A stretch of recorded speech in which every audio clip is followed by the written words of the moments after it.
సుమన్ టీవీలో మీ personal and business promotions కోసం కింది నెంబర్కి కాంటాక్ట్ చేయండి.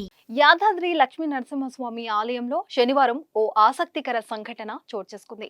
నిత్యం స్వామివారి సేవ కోసం విధుల్లో ఉండే ఆలయ ఈవో ఈ సంఘటన చూసి తన జీవితంలోనే ఆనందకర సమయం ఇదే అన్నారు. ఈ రోజుతో నా జన్మ ధన్యమైందన్నారు.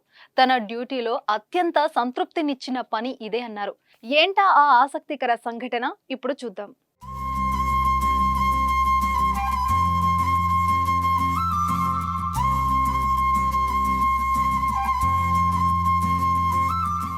యాదాద్రి లక్ష్మీ నరసింహస్వామి ఆలయం శనివారం భక్తులతో కిటకిటలాడుతుంది. దూర ప్రాంతాల నుంచి వచ్చిన భక్తులంతా క్యూ లైన్లో గంటల కొద్దీ స్వామివారి దర్శనం కోసం వేచి ఉన్నారు.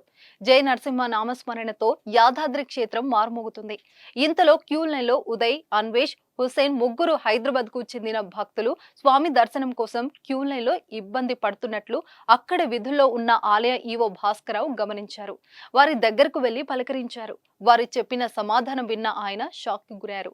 వారు ముగ్గురు అందులమని, ప్రతి ఏటా స్వామి దర్శనానికి వస్తామని, కానీ ఎప్పుడు వచ్చినా భక్తుల రద్దీ కారణంగా స్వామి వారిని మనస్ఫూర్తిగా దర్శించుకోలేకపోయామని చెప్పారు. తాము అందులమైన మనోనేత్రంతో స్వామి వారిని చూడాలని ఉందని చెప్పారు.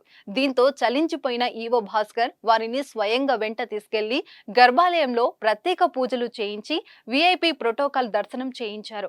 దీంతో పులకించిపోయిన ఆ భక్తులు శ్రీ లక్ష్మీ నరసింహుడే ఈవో రూపంలో వచ్చి మాకు అద్భుతమైన దర్శనం చేయించాడని సంబరపడిపోయారు. అయితే వాళ్ళ ఆనందం చూసిన ఈవో పులకించిపోయాడు.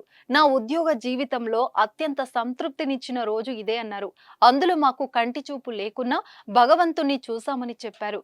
ఇంతకు మించిన ఆనందం ఏముంటుంది? ఈ రోజుతో నా జన్మ ధన్యమైందన్నారు. ఏది ఏమైనా అందులకు మరచిపోలేని దర్శనం కల్పించిన ఈవోను పలువురు ప్రశంసిస్తున్నారు.